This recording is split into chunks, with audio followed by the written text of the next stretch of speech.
defensively West Adelaide get. They're all in their own box, almost in their own half, and with two strikers of that calibre, and Stam and Ivanic, you'd expect both of them to sit up front and wait for the balls to come to them and maybe hold it up. So it's good to see that there is some defensive work rate as well going between them.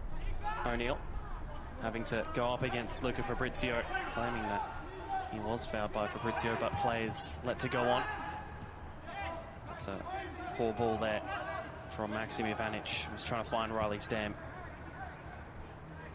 One of two sets of brothers playing across two sides this afternoon. Liam and Riley, both on opposing sides. And Fabian and Marco Grelli both on the bench for West and Adelaide United. Here's also Sadiki Dukuli, of course, Yaya playing for the senior team. You can say 2.5 maybe. Here's Tatu. Trying to make his way past Muradi, putting in a low ball, but last touch does come off Ali Rayas Muradi for another corner. Just under 10 minutes in here at Coopers. Yeah, it's been a bright start from the Adelaide United youth team in this half so far. They've kept West Adelaide into their own penalty box in half for most of it so far, and 10 minutes just about to go. He practiced set pieces. Tatu finds O'Neill as he goes low. O'Donnell just getting a touch to it. And... oh no, sorry. A goal kick. Yeah, it looked like his arm was pointed to that corner flag. It looked like more of a diagonal arm than a straight one back for a goal kick, but we'll have to see it. I don't think maybe O'Donnell did get a touch in the end, but the Adelaide United players were obviously expecting that to be the call. Belliano doesn't score too many goals, but when he does, it seems to be quite worldies. Gets past one, and then another. He shot on goal. Another goal kick. Certainly Adelaide United starting the brighter of the two sides, you'd have to say so far.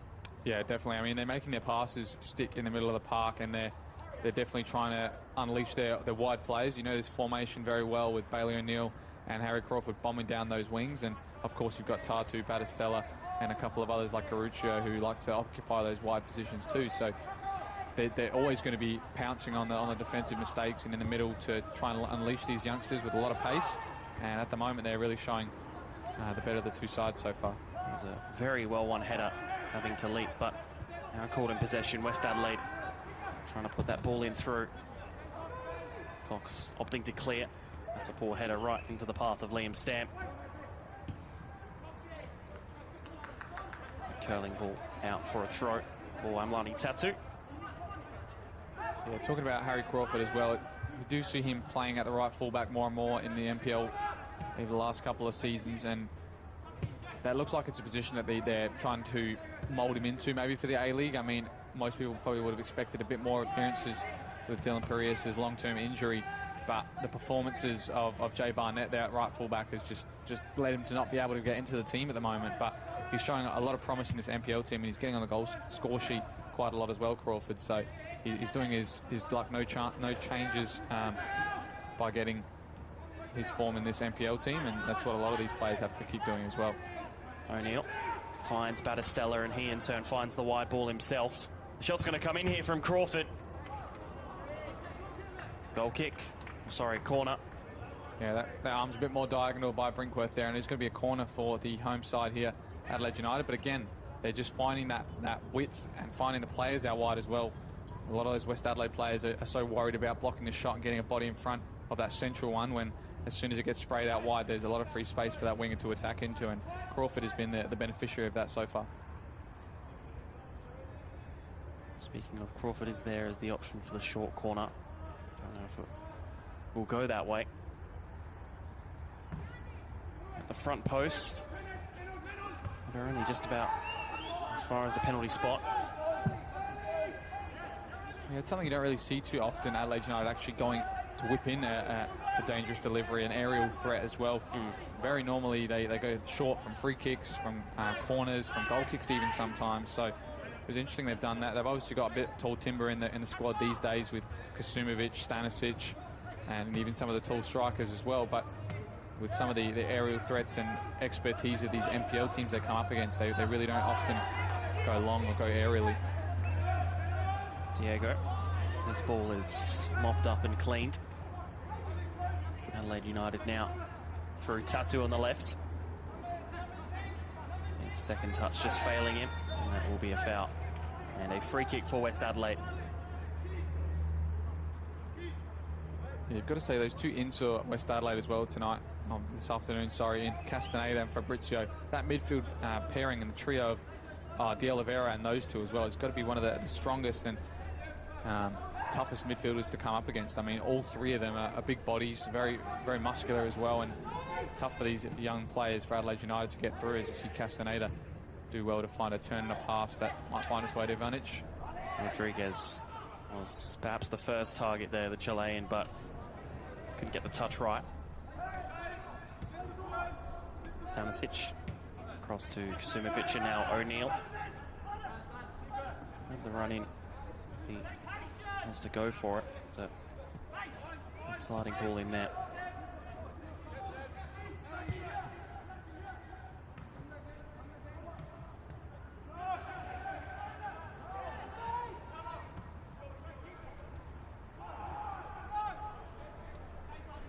Adelaide United coming again. It's a high cross in. That's headed away by Maradi. And loops to stay in. Tatsu. O'Neill. Fabian Taladera.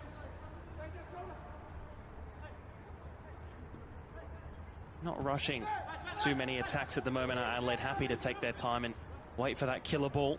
Kuzman gets dispossessed and will have to try and win it back up against. Doesn't do so. With Ali Reyes Maradi on his tail. Yeah, he's another one that's come in over the last couple of weeks. They've tried a couple of the midfielders coming through the reserves, the NTC system in this youth team when there is spots available up for grabs. And it's, I think, Sajjad Nasiri's on away with national or emerging talents camp as well. So Kuzman's got the opportunity today and for the next couple of weeks to stake his claim for that position. But I thought Nasiri the last couple of weeks since when he's played has been a fantastic revelation in the midfield as well. So Kuzman's got a real big chance here to try and stake a claim to find some more appearances in this youth team senior setup over the next couple of weeks. O'Neill, his cross is high and looping at the back post, and that will go straight out for a goal kick. Just on those players that are unavailable, Sasaway, Kalen Alagic, Larish Fesko and Riyad Rahidi, all with the under-16s at the Emerging Socceroos Championships. They have their first game this afternoon at 4 p.m. against Northern New South Wales. And also the likes of the Adelaide senior players, if you can call them that, Brody Burkett, Panache Madana, Satiri Phyllis, not playing with the youth team this afternoon. That's a giveaway, easy enough, and what a header from Alex Banjak, getting his head in the way at the perfect moment. But a complete capitulation at the back for West Adelaide. Yeah, they opted to go short there, and I'm not sure who the intended target was, but it was a very poor pass out. And Tattoo with the touchdown, needs to find the cutback, does do so. West Adelaide in very desperate areas to try and clear this ball now. They do well up until the touch from Stamp. Yeah, watching that back on replay, I mean, there was I'm not sure that the target must have been Castaneda in the centre of midfield there, but a very slow pass and read easily by Stam. Did all he could to try and put a shot on target, but Banjak, what a clearance. I mean, even to just get enough on that so it goes out and not deflects into your own net. Rodriguez, though, looking to really change the shape of the game. Ivanic, we've seen it in these positions before as he hits the post. Maradi. This one's from distance. Heading wide. Two great left-footed strikes there from West Adelaide out of nowhere as well. I mean, I thought Ivanic closed up his angle there by letting it run across his body and still going with his left foot, but you know what you can do with that left foot? You can just find strikes from impossible angles, and then even Castaneda with the sweeping effort after that could have found its way into the bottom corner if it was just a couple of inches to the left. But they're doing well, West Adelaide, on the counter, especially after all this pressure. You'd expect some of those midfielders and attackers to be tired for all the chasing they've been doing, but they've been calm in front of goals at the moment. Just on that header from Banjak, do you think defenders are eligible to win Save of the Week? Tattoo looking to make the defence do some more work. End-to-end at the moment here. Stamp completing the switch to Crawford. He wins another corner. Yeah, again, as we said, they're just finding that width very easily at the moment, Adelaide United. I know they're trying to stay compact, West Adelaide, but they're just allowing a lot of space out wide for some of these players. And if they find 2v1s out there, they're really going to be dangerous in a couple of opportunities in a minute.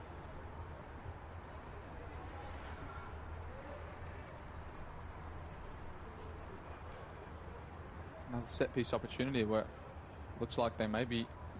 There we go, they're back to going short, so... Talladega will receive it on the second and look to provide. He's caught slightly under pressure, but sure enough to make sure he had no more. Headed back in the centre by Kasumovic, and then the shot on target. Off target, sorry. Yeah, Garucho there. Bit of a wishful opportunity there, hitting that on the first time volley. On the first time without the bounce as well. We've seen him score a couple of good goals as well, and he's probably been one of the leading men for this youth team so far this season, scoring a couple of goals and really leading from his performances week in, week out. He hasn't had a lot of opportunity with the A-League team in the latter part of this season, but his performances are really banging on the door of Anthony Andrioli to call him up after a couple of his star goals. Kuzman has it taken off of him, concedes the throw.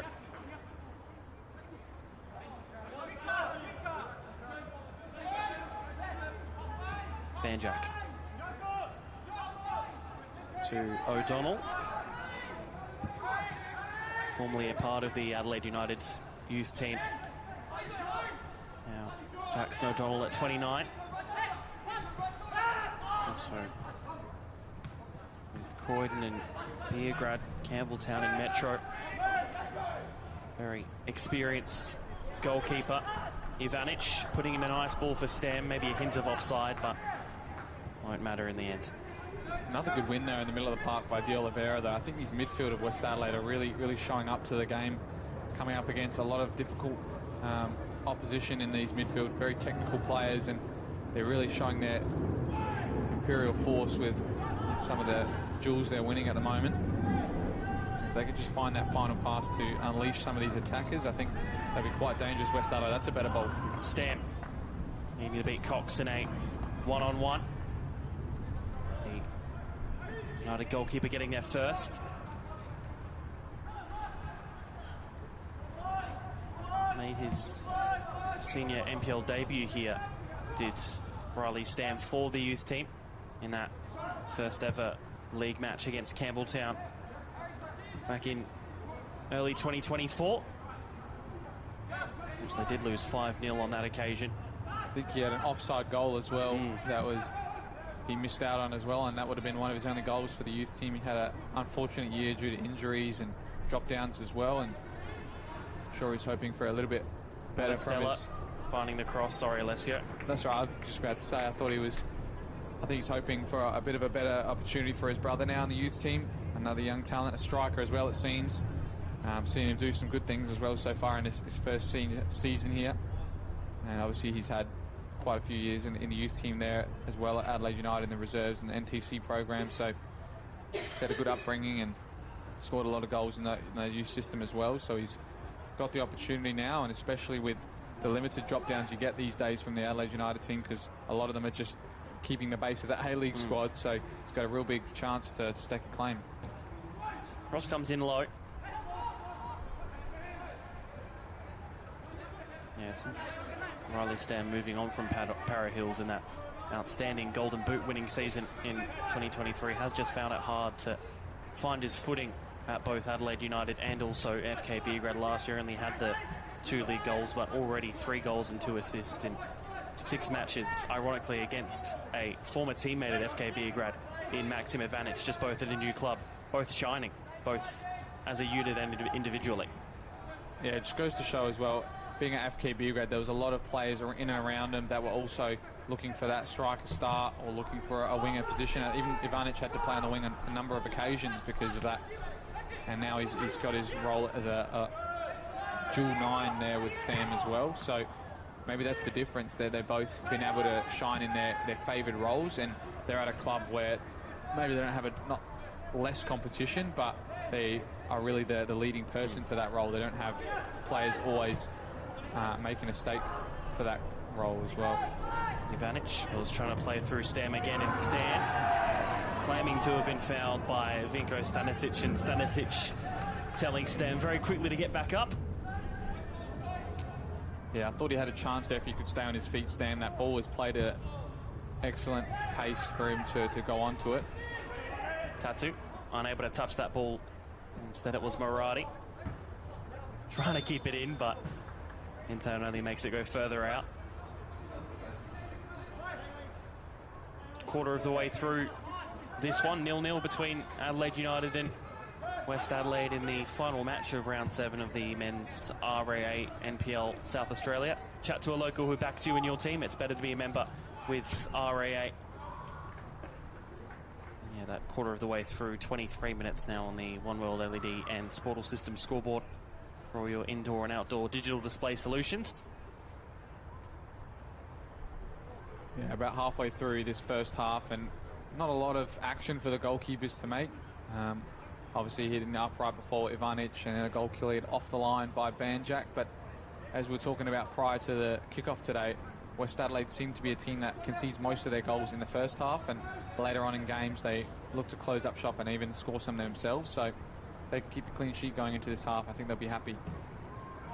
8 of their 11 goals conceded this season have come in the first half for West Adelaide. Quite a few in and quite a few out in terms of goals for them. It was their first season back in the top flight of South Australia since 2023. And even the last couple of games here at Hindmarsh for the NPL haven't provided a lot of goals either. I mean, the last game here was 1-0 to FK Beograd. That's a loose pass though from Stanisic. Keeper's off his line. Ivanic trying to find Ethan Cox, and Cox just patting it down. Yeah, I think it was a couple of years ago, maybe the first iteration of this, where it was Campbelltown 5-0 winners over Adelaide United youth team. But other than that, I don't think we've seen more than 2 goals for any team here. It's been now, this is the 4th match since this tradition, I guess you can call it, has started with Adelaide United playing at least a game or 2 this season in particular at Coopers. There's a foul in midfield there. Yeah, that first match ending 5-0 the way of Campbelltown. Then round 4 in 2025, Adelaide United 3, Croydon 2, where Passia John scored that 3-minute brace. Brody Burkett scoring late on to win it. And then, of course, a few weeks ago, Beograd 1-0 through Lorenzo Baselli. So only the 1 win out of the 3 league matches played here for Adelaide United. And 8 goals conceded in those 3, hoping to not make it any more this afternoon for our home fan ahead, of course, their A-League game this afternoon against MacArthur FC. His free kick comes in from Diego. The header, there's no real direction on it. It just goes right back out. I think Kirk's asking the question, was he pushed in the back as he was trying to make a claim to win that header? And I think Thomas Brinkworth saying it was a footballing action. They were just both going for the ball, and he was just the loser of the 50-50 battle.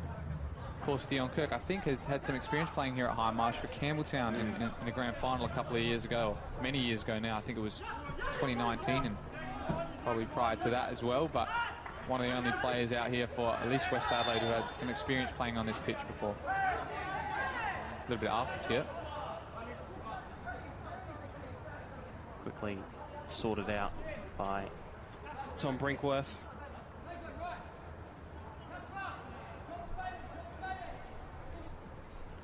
I think it's just the classic step over and slowing them down to get up. I think you see it in a lot of American sports these days where they're on the ground and they step over them just to assert some authority, and I think that's just what Bailey O'Neill has just done over Maradi, and he wasn't happy with where he planted that foot, and I think there's just nothing doing there from the referee's point of view. O'Donnell launches long, only to find the chest of Fezo Kasumovic. Taladera giving the ball away though. Diego Oliveira. Played and scored against the senior team, of course. Late last year as he was playing for the RAANPLSA All-Stars. That one was at Service FM Stadium, ending up in a win on penalties for the A-League team, but the NPL All-Stars putting up a very good fight that afternoon. Also captained the side too, did Diego Oliveira while he was at Para Hills. Free kick for West Adelaide. Will be Alex Banjak to take it.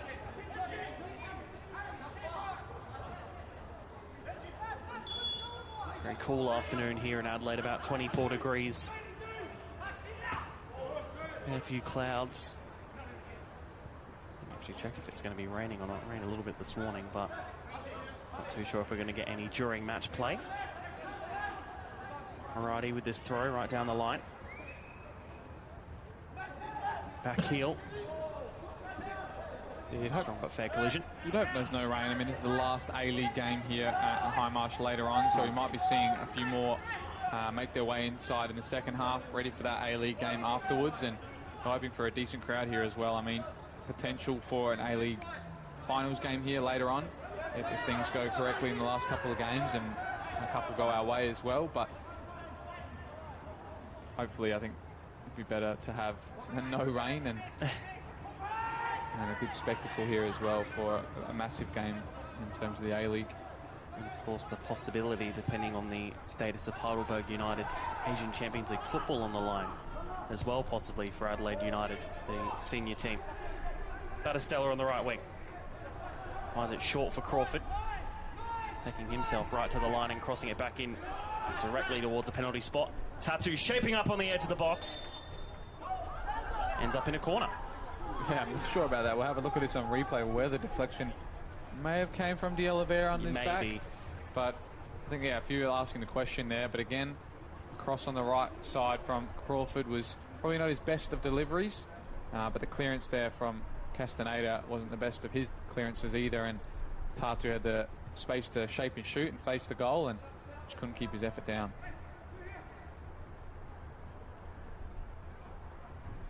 Fabian Taladera on another corner.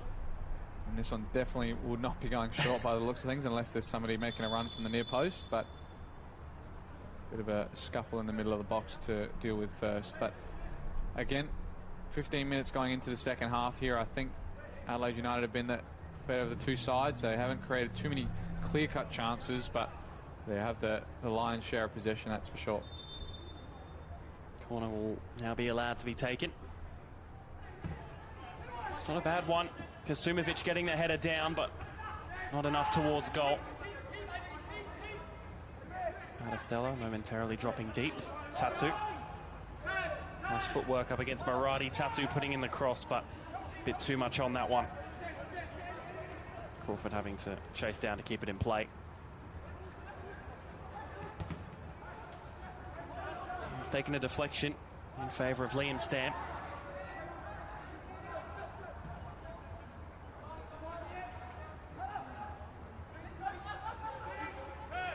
Stanisic. Stam.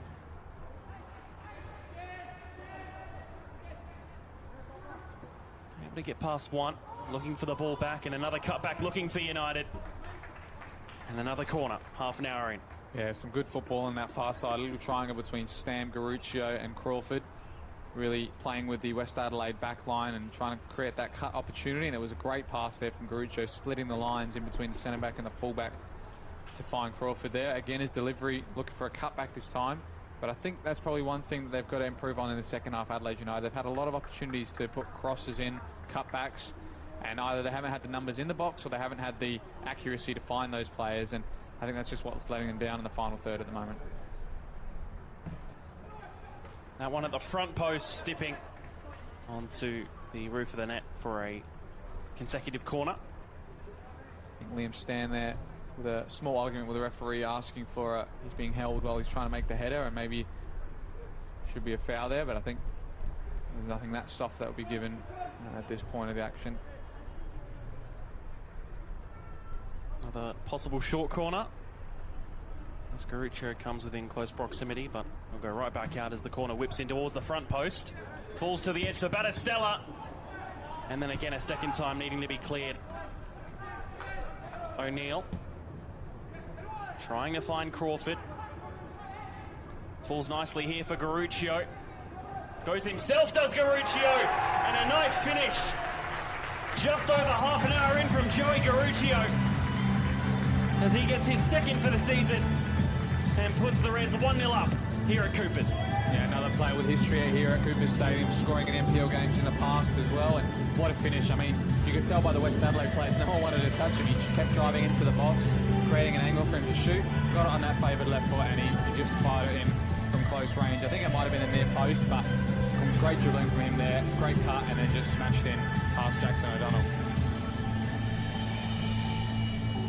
Are you saying he goes past 5 players there? Potentially. I mean, we've just seen him back on replay there, and that was just an expert delivery and expert dribbling there by Garuccio. I mean, we've seen how many times he can do some great things in this league and even in the A-League as well off the bench, but he's just staking another claim there for Anthony Andrioli to just let him know that I'm still here, I'm still scoring goals. If you need something, I've been performing. 7 matches in the A-League, and of course that one goal, in which was his first or second touch, still debated over at Wellington, which was a match in which the Reds did lose over in New Zealand. That adds to his account for this season. That was Joey Garuccio. Of course, another one of those names with history in football in South Australia.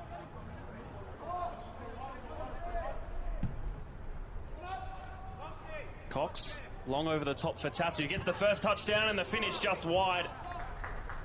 But worrying for West Adelaide, you think, straight from Cox to Tatu and getting a shot on goal. Yeah, they're getting some confidence now, Adelaide United. And you know the distribution of Ethan Cox. He can just find people on a dime. And on that occasion, it was Tatu who made that from outside to inside run. He disturbs the defenders. They don't know whether to chase him or to let it fall to the goalkeeper to deal with. But he's just created a little bit of uncertainty in the back lines of West Adelaide, and as we said, they do concede some first half goals, so they want to keep it at least to 1 if they couldn't keep the clean sheet till half time. But yeah, they're growing into this game, Adelaide United. Tatu now is away. Yeah, their 9th goal conceded in the first half this season for West Adelaide. Tatu. O'Neill. Similar positions, which they have been, as O'Neill, the shot coming in from him was an interesting one. Had a bit of curve to it in an unorthodox fashion. Yeah, it was a similar position that he's scored goals in the past as well. I remember a great one against Campbelltown at Service FM as we see another turnover. Tatu playing in a nice ball for Garuccio, of course, looking for the brace. Stan. Liam Stan putting a ball in himself. That's a late swipe there from Liam Stam to give away the foul. 10 minutes left to play until half-time, with the Reds 1-0 up through Joey Garuccio. Yeah, more on Joey Garuccio as well. I think he's been one of the most experienced players in the youth team of today's lineup, at least, playing in a number of games. And he's really had a talismanic figure. See a break here, sorry. West Adelaide looking for this equaliser. Ivanic coming off Kasumovic for a corner. Yeah, he's really been a talismanic figure. I mean, he's captained the side on a number of occasions this season as well, and he's been one of the players who's featured in most of the games so far. And yeah, he's been the one to take the penalties, take some of the free kicks as well. So he's got a really big role to play this year, and to make sure that that form translates into the professional games of the A-League, and he provides some more impacts off the bench for the A-League team as well. Ball comes in towards goal. Cox able to get down low and capture just on that experience. Cox, the oldest in the squad today at 22. But then there is O'Neill, Taladera and Garuccio, all at 20 years of age, as the second youngest in the team. Youngest player in the squad in terms of ages, as 17. Do normally tend to see maybe a 15 or a 16-year-old every now and then with the Adelaide United team. Yeah, in their registered team, I mean, we saw at the start of the season they had 2010, 2011 born players in their squad. Of course, some of them haven't featured so far, or sometimes they've been on the bench as well. But going back to those few that are at the 20 years of age mark, I mean, they're all on youth contracts or scholarship contracts with the A-League team as well. But it can't be much longer where they can play in this team. They try and keep this as an under-21s team, Adelaide United youth team. So besides the goalkeeper, I think there's probably not a lot of years left for them to either make a mark on the A-League team, or they might have to find their way back through the NPL system, just as it goes with the age rules here and what they try and keep them at. But I think at least those three have provided that they can go to the next level. They are training with the team professionally on a major basis. So I think maybe just a bit more impact off the bench with the A-League team, or even in some preseason games where they get the chance with the A-League team is where they've got to show some of this talent. But might be much longer that they'll be in this team playing in the NPL before even maybe some other interstate A-League teams might even pick them up. West Adelaide haven't had too spectacular of a first half, and that cross not so. We'll get a second in here. That should be a low ball on the edge of the box here for Rodriguez. The Chilean yet to get a goal to his name this season. Has an assist after joining from Magallanes in the Chilean second division. Yeah, a bit of an unknown, him, Rodriguez, as well there. I mean, they made a lot of those signings in the off-season. A couple of them left before the season even started. So he's obviously made his name for himself coming into the team when a few of those players were injured. Oliveira as well. Garuccio finds the cut back for Stamp. Wasn't able to get the touch though. Harry Crawford. A cross which becomes a switch for Tatu. His first touch failing. O'Donnell clearing in his ball. Nothing too clean cut. That's a easy one for Tom Brinkworth to call, as Bailey O'Neill just... It's a nice shove in the back towards... It was Rodriguez. Yeah, South American special, that one. Just backing into the play. I know they're going to commit and they always go down. They always win the foul as well. You've got De Oliveira in this team as well, who's probably used to a bit of that as well. But it's just the body work. I mean, sometimes you just got to be smart about keeping your body in front of the ball and waiting for the overcommit of the defender, and you win them most occasions.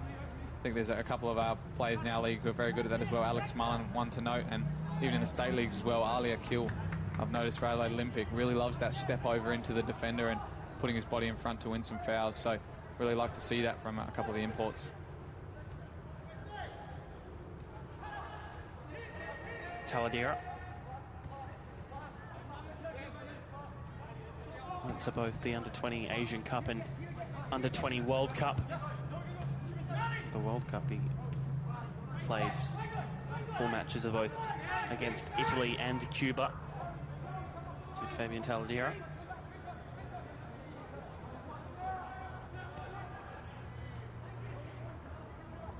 Loving run from Garuccio. Doesn't use him. I think Stanisic up in the nosebleeds there.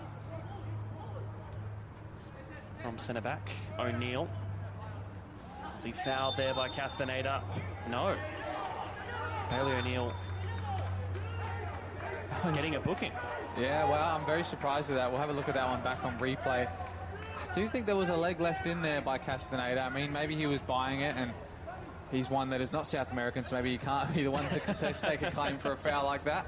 But that one was, yeah, definitely one interestingly made there by Thomas Brinkworth. I'm sure all the players can see it now on the replay screens around the grounds. Thought there was a leg left in there by Castaneda, but a yellow card for diving on a defender as well, who's going to come up against some attackers who are going to want to take him 1v1. So at least that's something positive for West Adelaide to look at now. Second positive as they come forward here again. Needing something late on. It was a good run and a good ball, but just slightly too early on both. Yeah, heavy again in the attacking third from West Adelaide. They found those passes and they are available, but just the weight of ball has not been on their side in this first half so far. I mean, they play on an artificial pitch at their home ground as well, so they know how slick and how quickly the balls can be played. So on a large pitch like this at Cooper Stadium, wet before the game as well, ball is going to carry, and they've just got to really note that for the second half if they are to get back in this game. I was going to say, there is a few different sort of experiences for these players, of course. As you said, they have the luxury of having the big screen replays, which I'm sure they'll happily provide context to the referee if anything doesn't go their way. A much bigger pitch here at Cooper's, of course, as Tatu goes down and is fouled on that occasion. A few more luxuries, perhaps, than both sides are used to in a regular NPL match.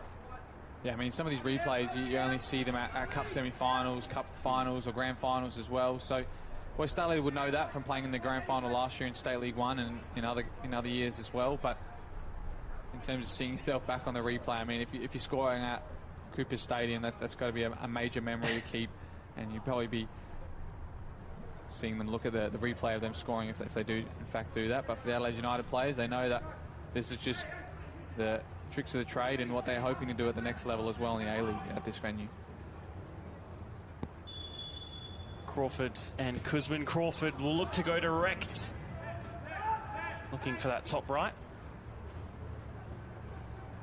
Yeah, it's a good opportunity to put a delivery in there and maybe just let it float to the far post and get a little flick on, but he's opted to go for the shot instead there and didn't really trouble the goalkeeper, O'Donnell. Can West Adelaide get an equaliser before half-time? Adelaide, of course, yet to keep a clean sheet in their now 4 matches here at Cooper's. Currently on for one here. Ethan Cox only having the one so far this season, and that was against Adelaide Comets in that 1-0 win.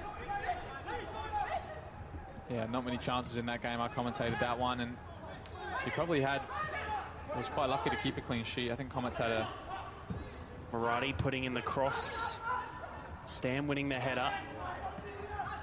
United's under a bit of pressure for perhaps first real occasion of the half as West Adelaide do go back.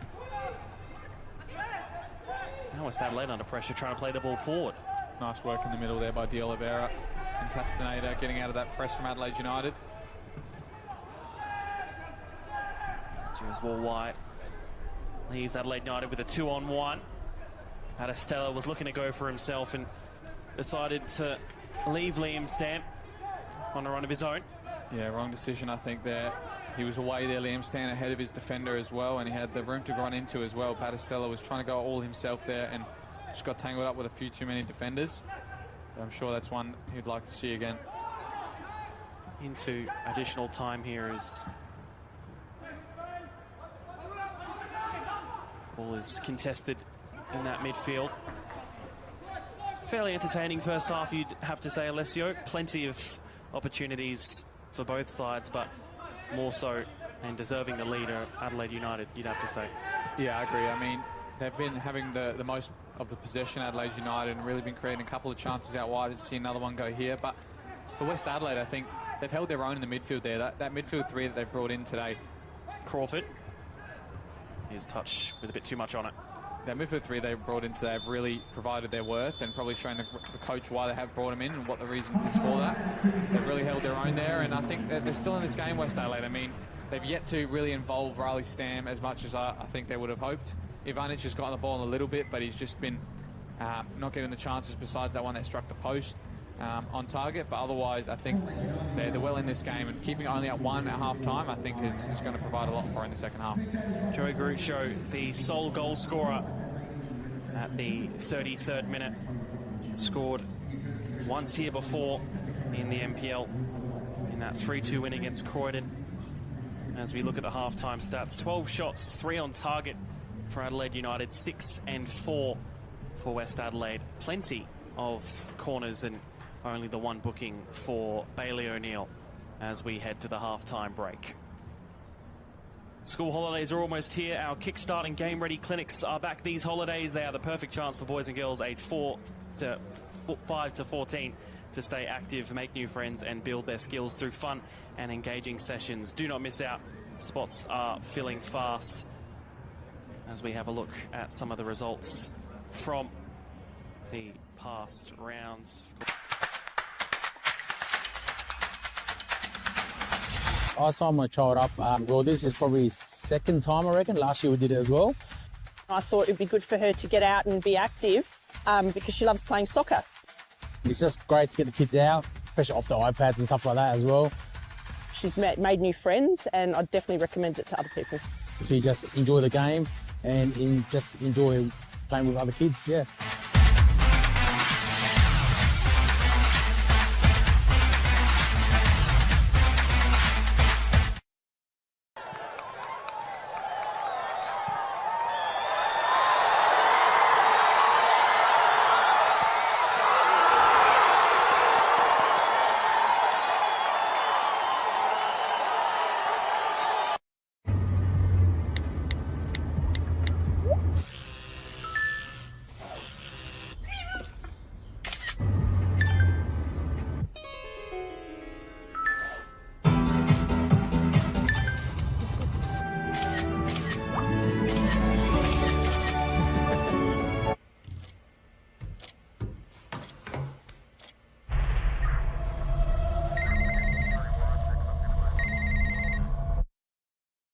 For over 25 years, HPG Homes have been helping South Australians build and own their dream home.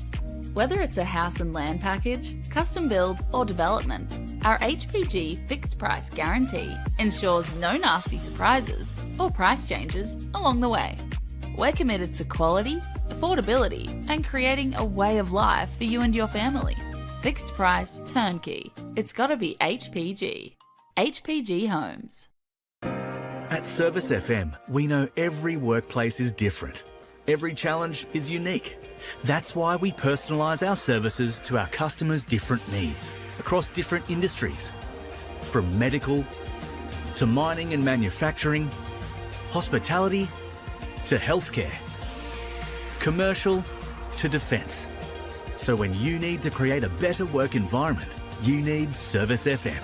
Proud partner with Football South Australia.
Inside. First pass isn't really that great, but they still have it. Shot from distance, and that is an absolute rocket from Caelan Laird. Super sub comes on, makes it 3-0.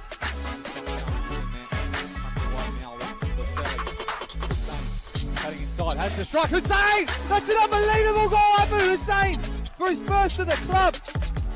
We're only 5 minutes in here, but he's almost taken the net off. Ball. Bucco now, great first field pass to Dominic Costanzo on this side here, on his left, gets a shot in, that's goal bound, it's gone in. Fine finish by Dominic Costanzo, making it 1-1 on the One World LED and Sportal scoreboard, and maybe more. Scores update in a minute here as this free kick comes in from Kasimovic, who's hit it well. Oh, Hasan Kasimovic, pick that one out. Oh, that's I've got no words, Paul. That doesn't happen very often, but that's a fine free kick. Oh, that's a super strike. Super strike. Might have been coming out to the path of Stella, but Fortner on the break to see John, who has a shot from distance. Wow! Goal of the week! Hosea John!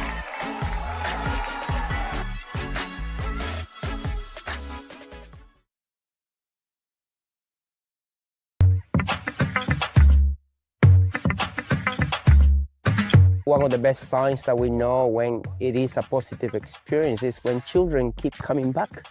We want them to be open to make a mistake so they keep learning. The learning is hidden within the games. So as much as possible, get in contact with the ball. The kids are repeating the drills a lot, so it just becomes a muscle memory. The kids don't need to focus on the skill itself, they just do it naturally, yeah.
I love refereeing because it's a challenge, you know, to go out to try and get the right decision, manage some of the egos or the personalities, knowing that you've got all these different types of people at play. And there's actually been a good life school as well.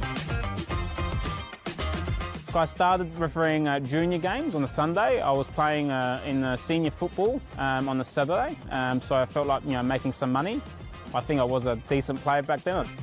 You know, I could have stayed around and played senior football in NPL, but I decided to go refereeing, and I've got in the National League much quicker than if I was as a player. Probably wouldn't have made it as a player, to be honest. Just kind of never looked back and was happy to progress. But I think people should try refereeing. I think it's a great tool to realise, you know, how you can also contribute to part of the game. There's pathways. Definitely it can be a rewarding career.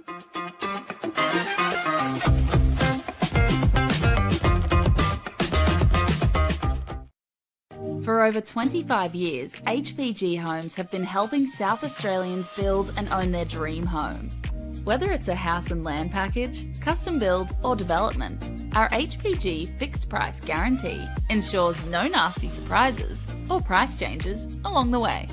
We're committed to quality, affordability and creating a way of life for you and your family. Fixed price turnkey. It's gotta be HPG. HPG Homes.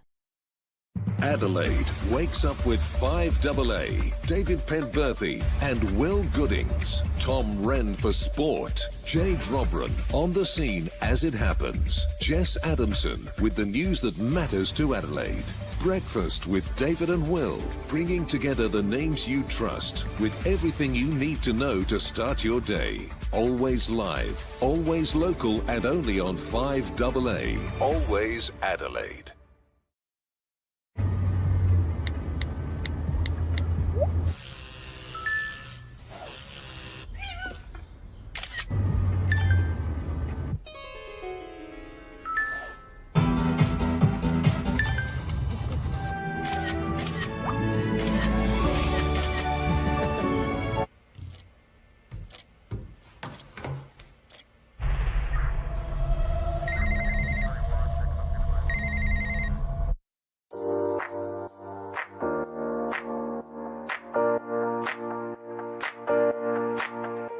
So the Youth Club Championship, we've designed a structure where the under 13s, under 14s, under 15s and 16s all compete together as one club. They'll play at the same venue, they'll play one after each other. It allows the technical director to be at the venue to help educate and look after the coaches, and also there's a focus on player development.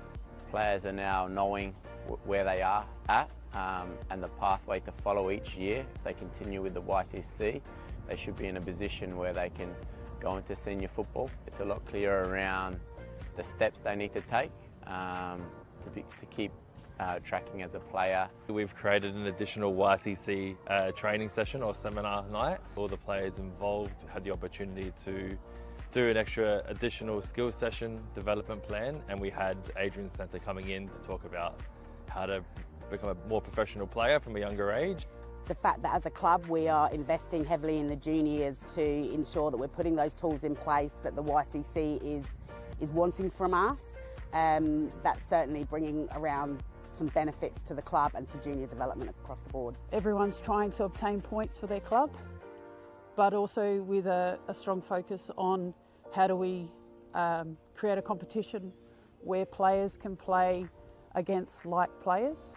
The one thing I have noticed is it's been a bit more focused on getting the balance right. So, you know, trying to keep the best teams playing against each other throughout the entire year and not having this big disparity between one team or another, one club or another. So what it has allowed us to do is have quality games every week, which has benefited the competition and given the girls a chance to sort of understand what it's like to play at that elite level. While development is a good focus, the YCC does bring out the aspect of results as well, which helps find that balance for players to transition to senior football. So I think with the YCC structure now in place, there's become a better level.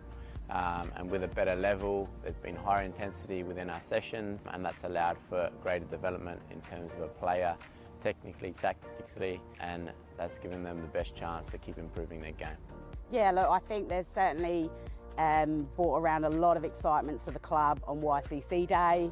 The club's buzzing, a lot of the parents and players really enjoy seeing the kids play, and what is really now an elite pathway in junior football in our state. Something that resonated with me right on the onset was about connecting a budding footballer with the right coach with the right club, and the right club being part of the right football environment. So the YCC tells me that this has been a fantastic implementation by Football South Australia.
I love that one. She kicks the ball.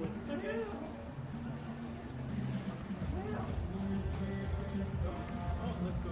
To start the second half, West Adelaide, potential Adelaide.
Welcome back for the second half here at Cooper Stadium between Adelaide United 1-0 up against West Adelaide.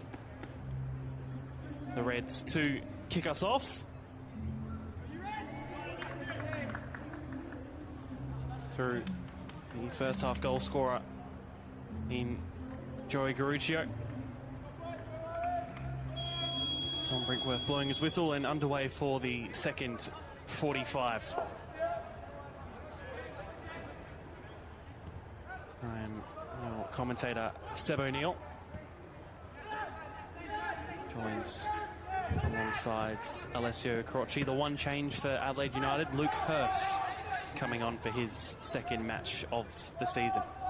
Yeah, we talked about at the start of the game, Bailey O'Neill was going to be back in his usual position at left fullback, but it looks like he's going to have to go into centre back at the moment. Not sure if it's an injury to Stanisic or what, but he's gone into the centre of defence, while Luke Hurst, I think, is at the left of fullback. Of course, in their build-up, he might be around the place, but I think, he lines up at left fullback for them. And as you said, his second senior appearance for the United team, so another one with a good opportunity to stake his claim for a position while the players are away on international and emerging duties. So it'll be interesting to see what he can do. A player I've never seen. I'm not sure what his history is club-wise, or if he's been in the reserves and NTC system as well. But it's another one that is looking for an opportunity.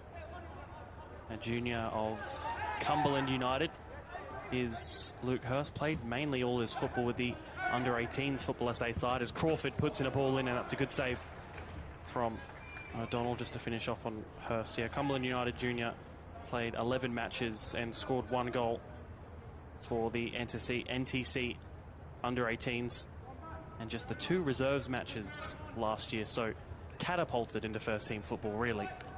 I think you get that with defenders as well. You don't see a lot of them coming through, and a lot of them that are happy to play there. Of course, as we've seen in the past, Fabian Taladera has played there in this team, and then to get his senior appearance, it's been at left fullback as well. That header comes in, and it's into the back of the net from Kasper Kuzman. An early second for the Reds. And a first senior goal for Kasper Kuzman. Yeah, he was just in the right place at the right time. I mean, Kasumovic, he's going to win a header in a box, and fortunately he's put it across the face of goals for the youngster Kuzman to get the goal as well. Another one we haven't heard of too much this season, but he's put his name in lights here at Hindmarsh Stadium, and 2-0 up go the Adelaide United team just after the break. It's a big deficit now for West Adelaide to come back from. Another player who played majority of his football with the NTC under-18 side. 19 matches last year with them, 8 matches and 3 goals in the reserve competitions last year, and his first senior goal for Kasper Kuzman, the Adelaide Croatia Raiders junior. Yeah, I'm sure. I think it's his dad who is an ex-senior coach there at Adelaide Croatia Raiders, and I think he's at Metro Stars now. And yeah, of course, he's put his name in for selection for the next few weeks as well, because when we said that a couple of players are missing from this team today, and a couple of them are, of course, promoted as well to the senior side on the bench for Adelaide United. So he's come in today from the start as well, and he's really provided confidence in his coach there to make that selection, and it's paid off for him at the moment. Cox to Kasumovic.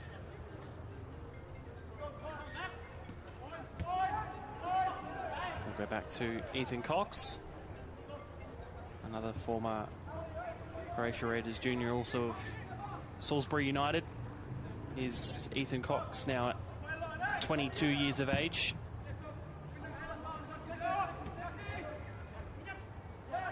Part of what has really been a production line of goalkeepers for Adelaide United. Stephen Hall, Joe Gauci, Ethan Cox, sort of a part of a contingent that have been there and abouts that starting goalkeeper and reserve goalkeeper position for the past few years.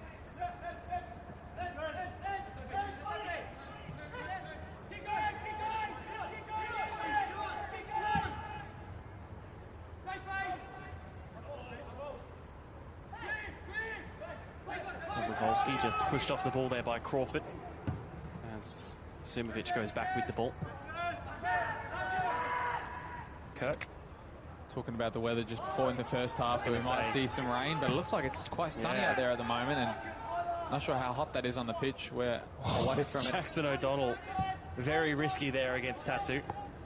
Yeah, we're away from the sun up here in the grandstand in the media box here, but looks like it's got a bit hot, and I don't think we saw much sprinkler action at half-time, so maybe that pitch is getting a bit warm now, and the players, of course, will start to tire in the second half.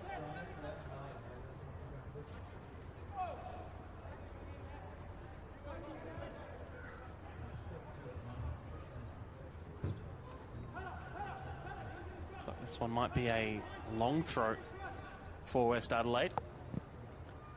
It will be. Headed back towards and then cleared upwards. Pinballing in the area. Finds an option. And the cutback failed. Yeah, they went for the long throw in there, and it looks like it's Banjak who's got that in his locker. Did create some uncertainty in the box. One time, two time, couldn't clear. On the third time, it was West Adelaide who got their toe on the ball, and he just couldn't find a shape to shoot there, Rodriguez, and clears it into the stands on the far side.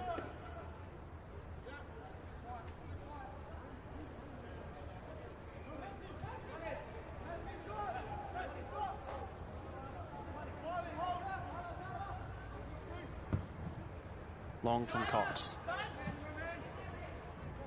Nearly getting on the end of it was Crawford.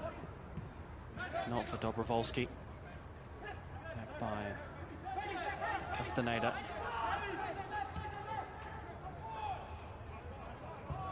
Marati putting in a ball down the wing. Just seeing it there. There is a bit of a physical nature to this Adelaide United team, which maybe in the past they haven't had, but just a few more of those nudges on and off the ball. Again, just trying to assert their dominance over West Adelaide, really. It's a good flicking behind there for Stam to chase. But yeah, as you were saying, I mean, it goes through all the age groups of this Adelaide United team. They are younger than all of their opponents on most occasions, so they know what's going to come against them. A lot of people are just going to try and play a physical battle and try and play them off the park size-wise, but they've held their own in recent times, and you would have seen that across a number of age groups as well. They're building up their strength at a young age to deal with this kind of nature against teams that are just trying to physically beat them on the park. So, as you've seen, yeah, they're really holding their own in this game as well against some big bodies of West Adelaide. Garuccio back out wide.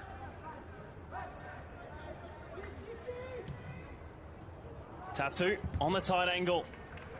Kept away by Banjak.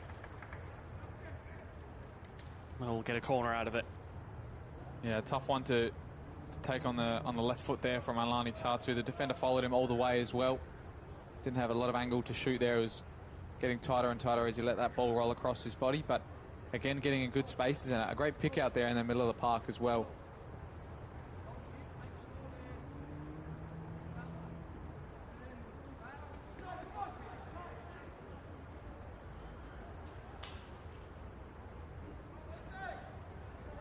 Corner goes very short. Will be delivered back in.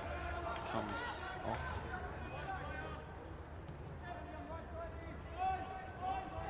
O'Neill. Interesting to see these Adelaide United short corners as well. Often the case when you see such well rehearsed moves, it's often a one pass here and then a square up pass somewhere else. But for these Adelaide United ones, it seems like it's played to one of the other attackers and they have the range to try and do something attacking wise themselves and maybe have a shot or trying for a dribble as well. So it's interesting to see that they don't have as well rehearsed moves passing wise when they have these short corners. It's more of a up to the attacker who gets the pass. Garuccio getting past Fabrizio. He's down there, Fabrizio, as well. I think he's maybe rolled an ankle or something that he's ended up on the ground. I think it's actually Dobrovolsky that is down. Yeah, it looks like we're looking at the replays here that he might have got a stud to the ankle and maybe got it rolled over as Garuccio went in for the tackle on him. So it doesn't look too good of condition here, and you can see that on the big screen as well behind us. Yeah, I think he's followed through there, Groucho. We don't have VAR in the NPL here, even though the stadium does have it about 2 or 3 hours later, but we don't have it in action in this game here. But maybe on replay there was a bit of a late contact there by Groucho, who's gone over the ball and through the defender there in Dobrovolsky. Do we have now a short break in play?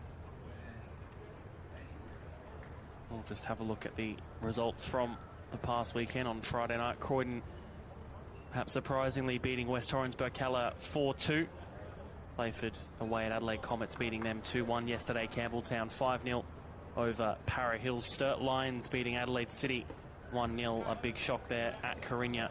And Metro Stars having a convincing 3-0 win over FKB Grad, with this now being the final match of round 7. Both of these players currently, as the table stands, Adelaide United sit in 7th place, 1 point in front of West Adelaide and 2 behind Campbelltown City in 6th, as West Adelaide do drop down to that 8th position. And at the moment, in the grand scheme of things, I'll pause on that for the moment, but Crawford will let me continue with a poor touch. That now leaves a 7-point gap between Croydon in 10th and Adelaide Comets in 11th, and of course in the relegation zone. Yeah, I think West Adelaide will be quite disappointed if they don't pick up anything out of this game. Over the last couple of weeks, we did say they got some draws recently, and they had a slow start to the season, which was picked up with a couple of wins in the middle of all of that. But they're in the Cup next week as well, West Adelaide still playing off against a team. Yes, FKB Grad. So they got a redemption against that game in the league last week, which ended 0-0. And they'll have a chance to maybe get back to winning ways on that occasion next weekend. But they did start the season slow, and with another game, another week going past without picking up maximum points, the pressure does amount to them. Of course, they were promoted last year, but with the signings they've made and the intent that some of their players have said, that they're obviously looking to make the finals, and we do see that quite often with the early promoted teams in these NPL making the finals in their first year. Looks like Sturt might be the beneficiaries of that at the moment. They're sitting in the top 6 after a number of fantastic wins. But for West Adelaide, they've just got to grind out this season a bit longer and maybe put some form together. Just the 1 win so far for West Adelaide. Sorry, the 2 wins. And that was against Adelaide Comets, of course, in that second bottom position, and Croydon. A 2-1 win there. As you're saying, yeah, picking up some points against the lower of sides is not the best confidence-wise. I mean, they did also not lose against some of the higher opposition, which is good to note. There's a good chance for them as well. They come forward here again, looking to get something back out of this one. Will be a corner for now as we get near the hour mark. Here on what is turning out to be a very nice day in terms of weather here at Coopers Stadium for the second fixture here this season, as that corner comes in quickly. Oliveira to Rodriguez, but Rodriguez, his ball, not enough on it and way too short. Tattoo, though, with the switch. Just behind Crawford and having to try and track back and win it. Crawford switching himself right back to Tattoo, really stretching the West Adelaide defence, but it might work out here as Tattoo tries to make his way past, and will just end up in a West goal kick. Yeah, did well there, West Adelaide. They were at risk of being spread open by 2 long diagonals from both wingers to each other, but the defences got in the way there of Tatu. I think it was Maradi on the far side who just showed enough body to see that over the line, and they'll live to see another day with some of these attacks from Adelaide United. This match, the 11th to have been played in the South Australian First Division. The first being played back in 2017 in Renmark.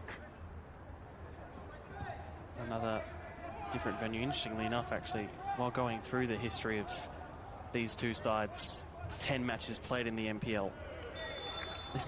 This afternoon, Coopers becomes the 7th venue in this fixture in 11 matches. Renmark, West Beach, Rushworth Reserve, the current home of Adelaide Atletico, Smith Partners Stadium, the home of the Modbury Jets, Adelaide Olympics home ground at the Parks, and also their most recent game having been played at the Cove in that final round of the 2023 season, in which Adelaide United won 3-1. Patrick McGregor getting a double, Ryan White scoring, and the only goal for West Adelaide coming through a Panakikianis own goal in the first 15 minutes. So certainly when you look at home and away advantage in this fixture, it doesn't really mean anything. Yeah, especially as you said, both teams are reasonably homeless sometimes. In the last couple of years, of course, Service FM Stadium was being built, Kilburn Sports Complex was being finalised for league action as well. And yeah, of course, that they've played obviously in some venues where Adelaide United were looking to promote, like as you said, Renmark and the Cove as well. So very interesting as you mentioned that as well. And I'm sure there's not a lot of players from either side who've featured in a lot of those games. Maybe Jackson O'Donnell was probably one of the only ones who's featured in many of them. You lead me onto that from their last fixture at the Southern Soccer Facility, that 3-1 win. Only one West Adelaide player remains from that 11, being Luka Dobrodolski. I want to say Jackson O'Donnell was injured for the second half of the season, so he missed out on that one. For Adelaide United in that game, Ethan Cox, Bailey O'Neill, Harry Crawford and Joey Garuccio started, and Amalani Tatu was on the bench. So even 3 years, just under, between these two last playing, plenty of changes.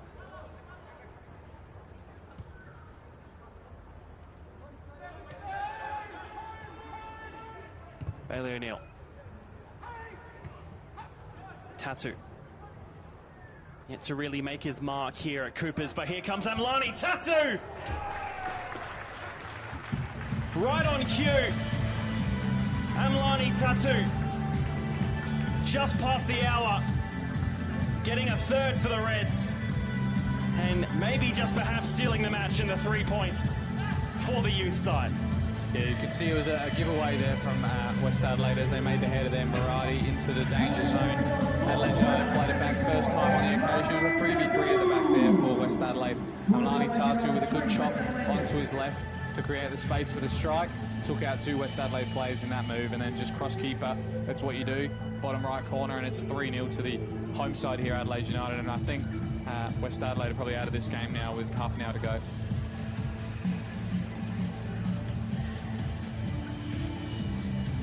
That they will make changes. West Adelaide. It will be Keshav Shrestha and Siddiqui Dukuli to come on.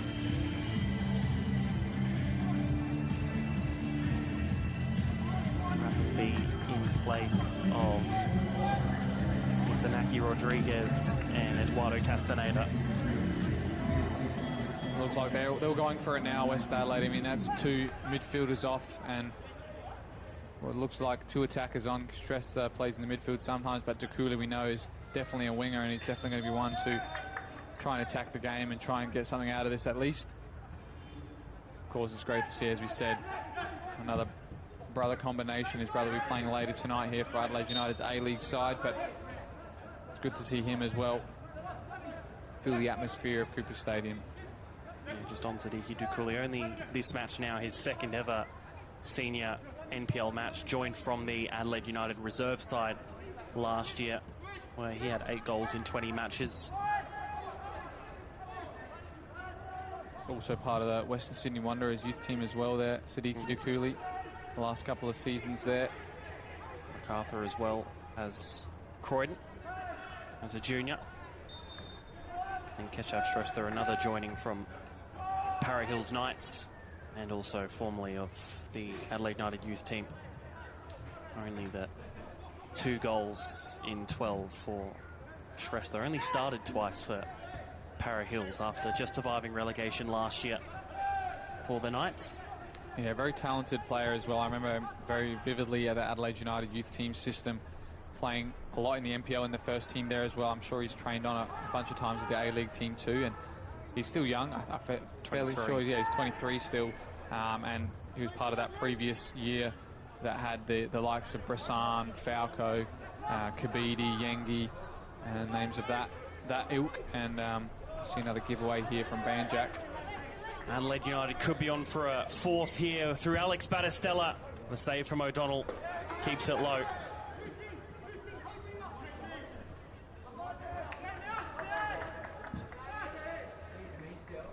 Will be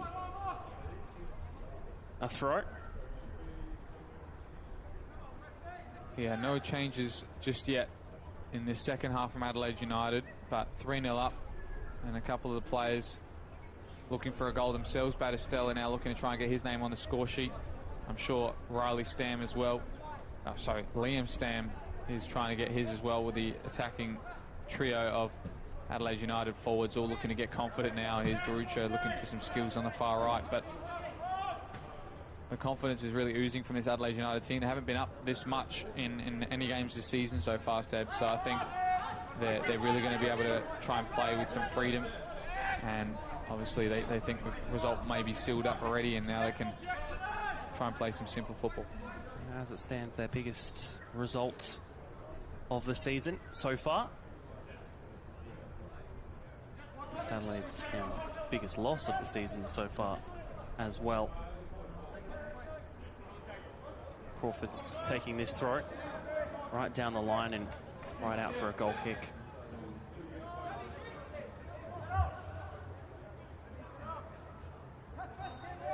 And only the now 11 matches played between these two, but you look at the list of goal scorers for across the fixtures over the years, and it's really a who's who, the likes of Musa Toure, Jared Clark, Aladni Rabona, Cassini Yangi, Pacific Nyongabiri, Apostolos Stamatolopoulos, Lachlan Brook, Carlo Armiento, Jordan O'Doherty, Ryan Strain, Blake Carpenter as well, former Campbelltown player, now with Avondale, almost 10 years ago now, playing for the youth team. West Adelaide, likes of Tom Briscoe and Perry Mitras, who recently celebrated a milestone himself. Tatu looks from distance for this one, and it shaves that post.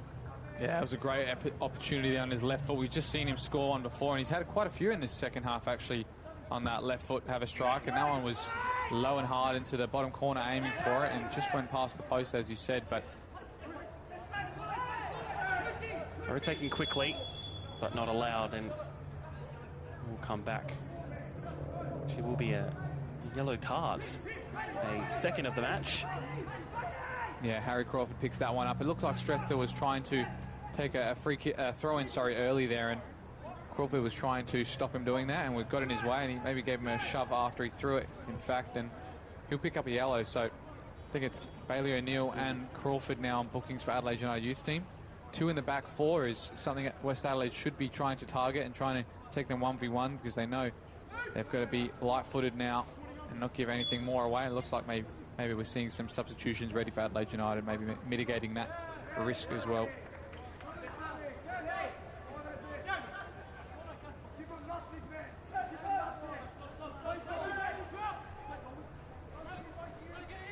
Of course, the youth team with a week off next week due to not playing in the Australia Cup / Federation Cup rounds, due to being the youth team of the A-League side.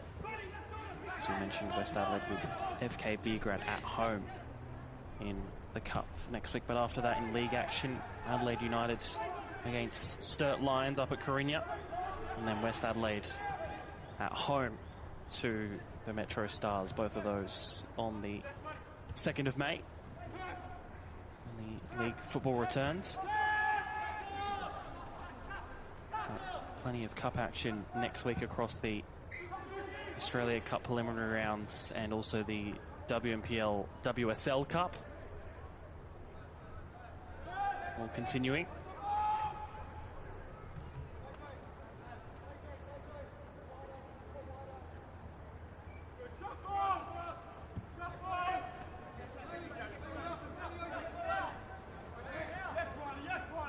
Kasumovic gets past and his ball in. Doesn't find a teammate. Rivera. Kirk. Touchdown. And fouled was Keshav Shrestha. Yeah, another good show there, putting your body in front, getting those legs in front of the defender to retain the ball or retain a foul. And then stress that, smart enough to know what to do in that situation. Looks like it'll be Fabian Grelli and Israel Monga to come on for the Reds in the final 20 or so minutes, which at this moment in time they look very likely for a fourth. West Adelaide just struggling to really find anything clear-cut in the match at the moment. Yeah, they're really struggling to keep possession as well, West Adelaide. They're just winning it back on a number of occasions, and they can't find that secondary pass to try and get the defence out of the box and push players forward to find some gaps. They're just giving away the ball after winning it back, after working so hard to do that. And I think a couple of players for West Adelaide are probably tiring at the moment. A lot of running. Haven't seen a lot of Ivanic in the second half to note as well. Obviously, Stam as well hasn't kept a lot of it. But now we see Ivanic get on the ball and try and look for his strike partner. And trying to make a 4-0 forward, but breaking down once again as the substitutions come in.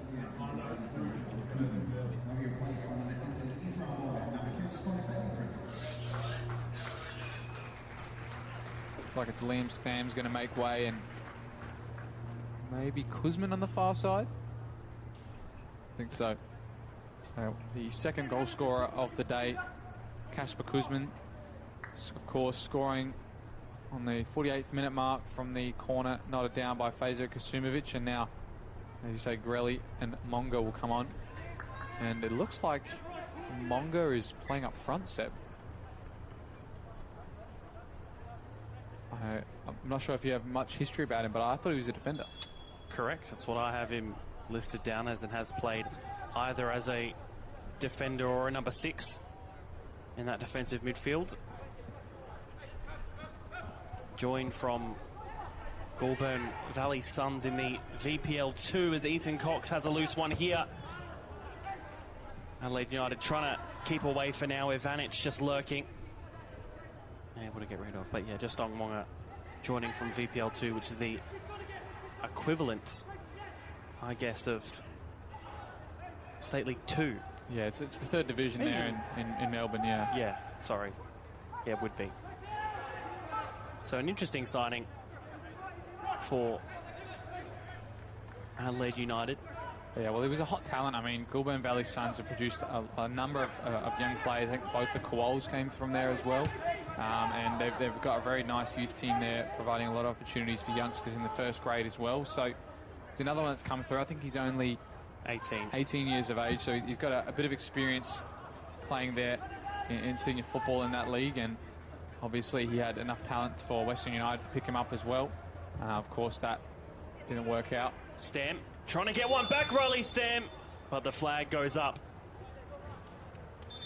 Yeah, of course that didn't work out, and he signed a scholarship contract here at Adelaide United. This referee, I think it must be a blood rule. I think Fabrizio's got something on his knee there.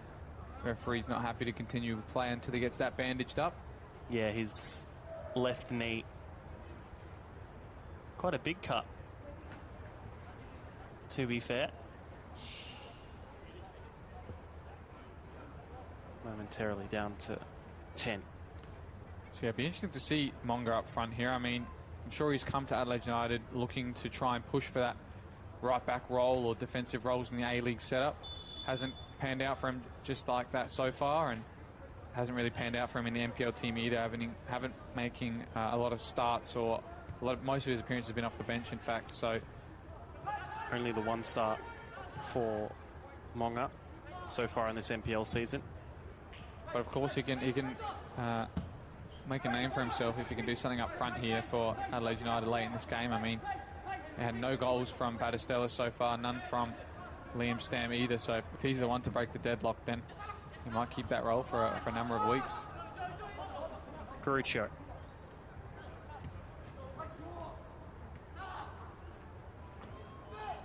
Fabian Grelli, just that other one coming on. Of course, mentioned earlier, brother of Marco Grelli, also on the bench for West Adelaide. A junior of Fulham and Adelaide Comets, as well as Adelaide City. goes for both of them. I think it's only recently that Marco Grella was also in this youth team setup across a number of teams, and his brother's doing the same now as well. Looks like he's a similar position as well, so they have a lot of good training between the two to keep sharp for the seasons. There's a great switch ball towards Crawford, but his own ball not finding the head of a player in red.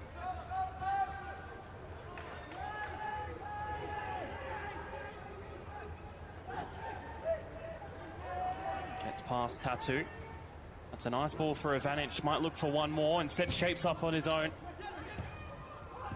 Falls out. Stamp. Now Fabrizio. Now back onto the field of play. But another once promising attack breaking down for the moment. As you see those shots come up on screen. 18 shots. 7 on target for Adelaide United. Yeah, it was a good opportunity there for both Stam and Ivanic to have strikes on goal there. It took a bit too long to make up their mind there and just got away from them on that occasion. I don't think either of them in the second half have really had a strike on goal.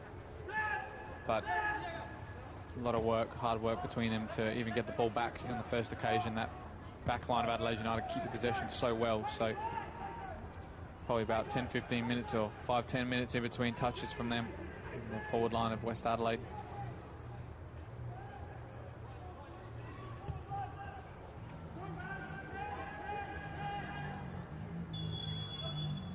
Flag goes up.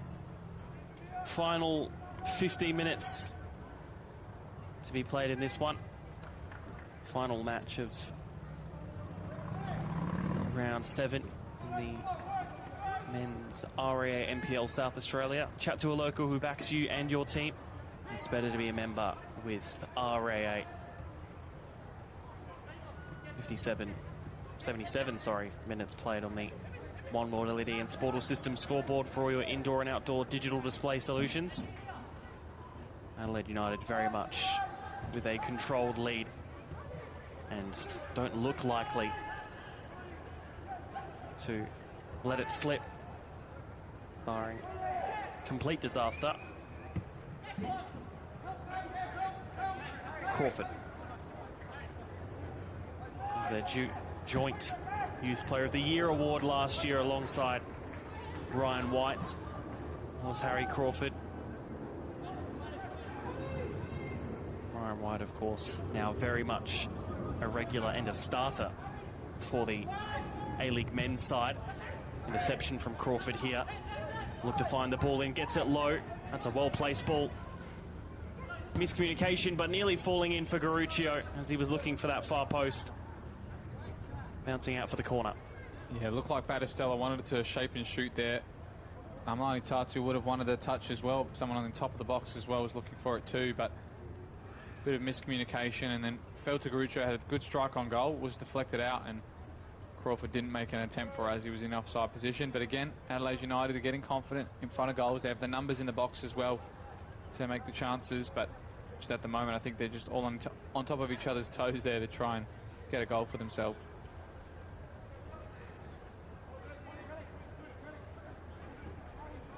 Could there be a fourth?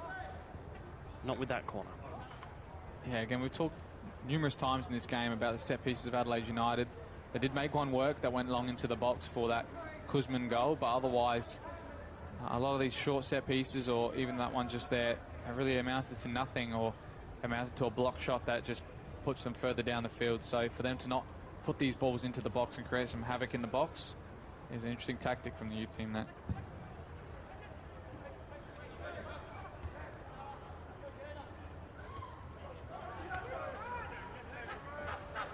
Tatsu has one of his own. Now Monga looks to go himself, does Monga? Well, there you go. The centre-back goes up front, scores a great goal. He did something the striker couldn't do all day, sir. A brilliant finish from Izzy Monga. His first in South Australia, his first in Reds colours. And as you said, the defender turned forward for this afternoon. Brings up the goods. Yeah, high marsh as well, no doubt. I mean, to score your first goal for the club, to do it on such an occasion like this in a fairly unfamiliar position as well for all our knowledge here, but what a finish. Directly into the bottom corner, and I'm sure some of the other strikers of Adelaide United's youth team now are watching their shoulder if he can do things like that.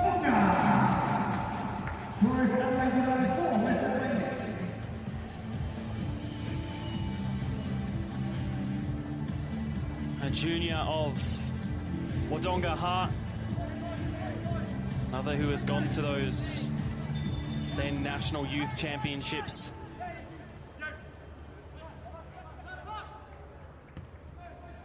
Sorry, Monga.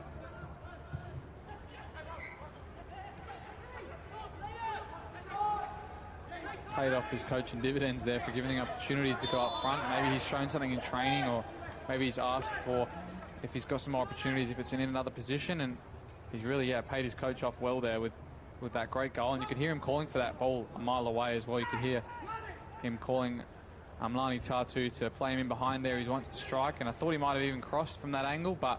And so the option was definitely there for the cut back towards Tatu, but the confidence, and to be honest, a brilliant finish. Right nestled into that bottom left on a difficult angle. Seen some great goals from angles in that end here at Coopers as well. Reminded me of an Alhassan Toure finish all those years ago. He went to the near post. He went for the near post on that occasion, but I do remember quite a lot of his finishes going cross keeper like that. Oliveira. I think that was a ball in rather than a shot at goal.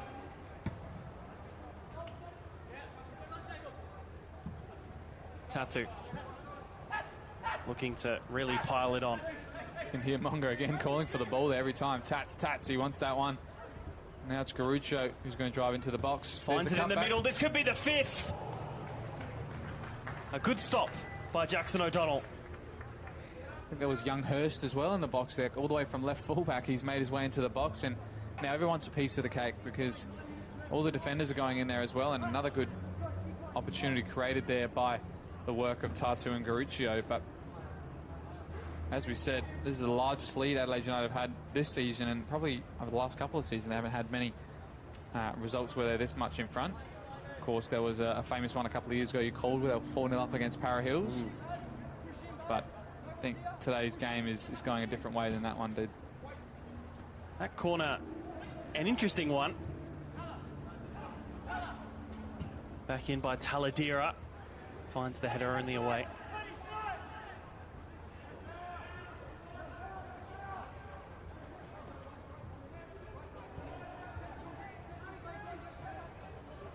From memory, that game against Para Hills, I want to say Para Hills' first goal to try and come back was in the 75th. So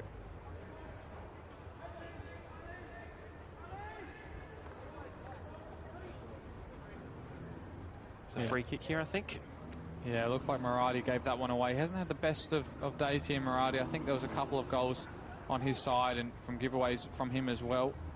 Of course, made the switch across from Para Hills this season as well, was part of that team who had that famous comeback all those years ago from 4-0 down against Adelaide United youth team, but seems to be in a more defensive role this season with West Adelaide and hasn't been able to contribute attacking-wise as much this season. Yeah, had 3 assists and 4 goals to his name.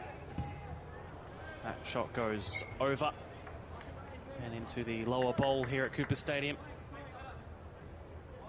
Unfortunately, we've got a couple of fans trickling in as well around the ground to fill up these stands. We've got luckily a ball person behind the goals here, so he's fetched that ball for Jackson O'Donnell. We now see a triple sub from West Adelaide coming. Alex Samopoulos, Marco Grelli and Connor Golan to come on. Now just emptying their bench apart from substitute goalkeeper Ben Hughes. Yeah, all the promise before this afternoon's game, between Stam and Ivanic having 11 goal contributions between them, but just today it didn't click. I mean, the pitch is quite big and a lot of distance for them to cover as well, but they couldn't get that combination working tonight. And Fabrizio, I think he did a lot of good work in their midfield coming in, of course, this week. Him and Castaneda, I thought, had a strong presence in the midfield, but in the second half, they've just been overrun by Adelaide United, and it's all been one-way traffic. 6 minutes left to try and change that story, possibly even in the slightest of ways. Yeah, well, even for some of these West Adelaide players, if they could even get a goal or a spark moment that they can remember here at Hindmarsh, you don't often get these occasions that often. So if they can get something they can come away with this and a memory to tell their kids maybe one day, then that's all they want to do at this point. I think the result and any points are quite far away from their grasps, but yeah. Kasumovic under pressure from Zadiki Dukuli.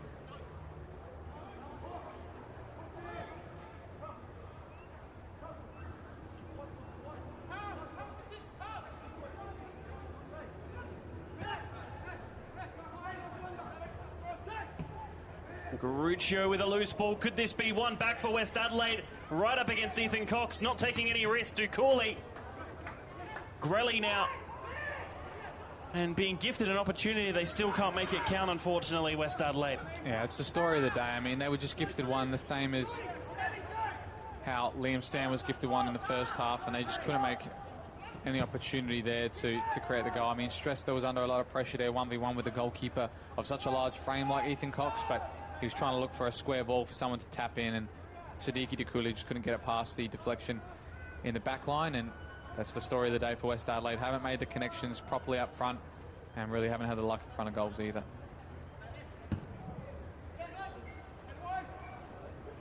Long by Cox. Monga just trying to be a nuisance up front.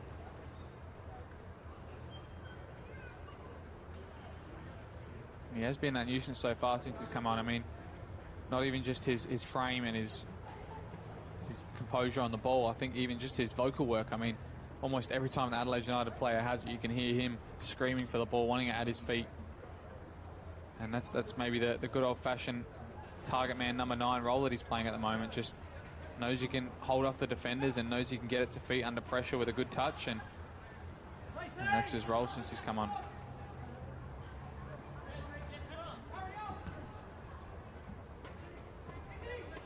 O'Donnell. No clean sheet for him this afternoon, of course. He's looking for a third of the season.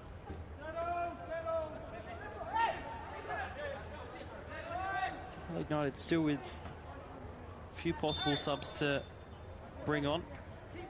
Jerome Scarfo, Chris Irakosi and Mitch Knight still awaiting the possibility of being able to play a match here at Cooper Stadium. So Mitch Knight would be extra special. Would be also his senior debut too. Slight tug on the shirt there, but not affecting Grelly too much.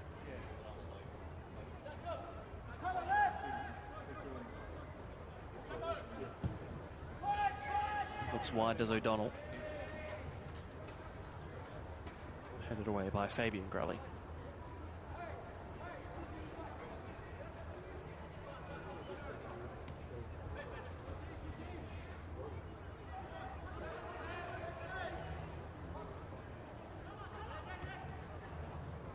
United going back to Cox.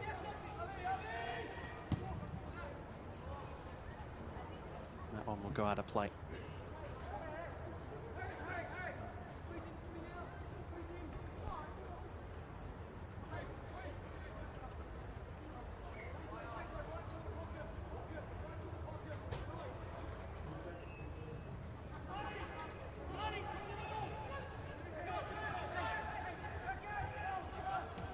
Tatsu defending from the front, and too much being done there, and meaning the booking.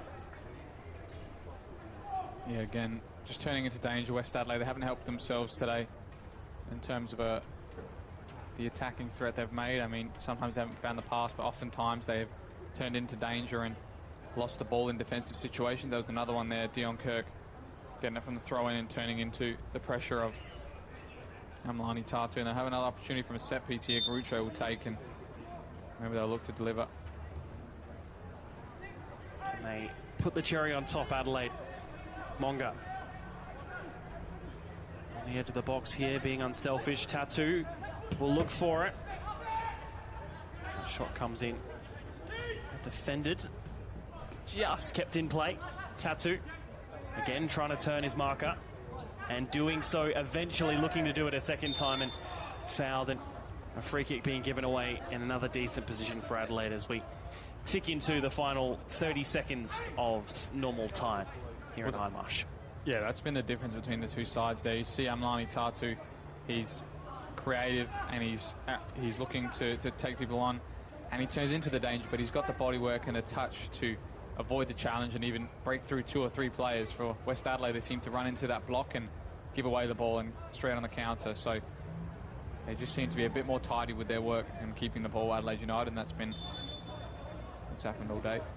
Crawford with the delivery into the centre. Into additional time.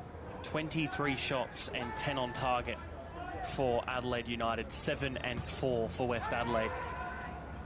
Again, statistics don't tell the whole story, but quite a few pages in that one statistic in particular, especially when you do look at the scoreline alongside it. Just finding it too easy at the moment, really, to get past and get through. Garuccio winning it back. Tatu. Even then, not the nicest of touches, but the cutback from Crawford finds it in the middle. There's no one there for Adelaide United to literally just tap it in on that occasion. Yeah, all the work was done at the top of the box. They had found the cutback, but it was just Monga in there by himself who went the near post run close to the goalkeeper, and no one was there on the penalty spot to follow in. And happily, some of the midfielders of Adelaide United are to stay back defensively instead, and Monga will give away a foul there. Bit too eager on that occasion from Izzy Monga. Pulling down. It was Dion Kirk. He's giving a bit of a stare down there as well, Dion Kirk. I'm not sure if he was letting him know that, give me an injury there if you pull my arm. I mean, we've seen people get collarbones and shoulders out of their place for similar actions, so he's just letting them know, don't do that again. Simopoulos. Ball was a bit short, and another strong challenge in.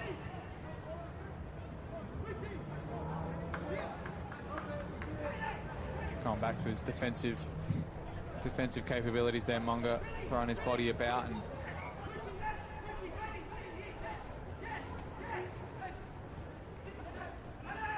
even one for West Adelaide might be some sort of consolation as Simopoulos from outside of the box.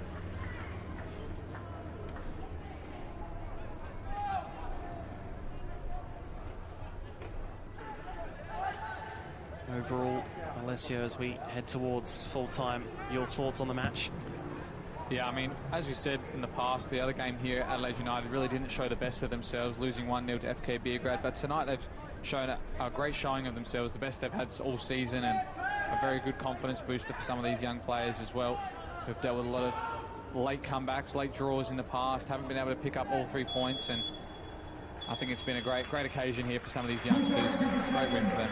4-0 win for Adelaide United against West Adelaide.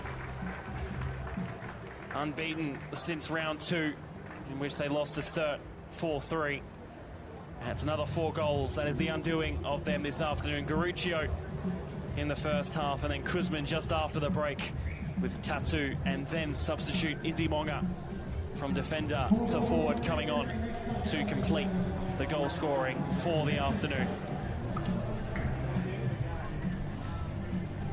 We'll have a look at those full-time stats as they come up on screen. 23 shots, 10 on target for Adelaide United, 8 and 5 for West Adelaide. Corners even 14-4.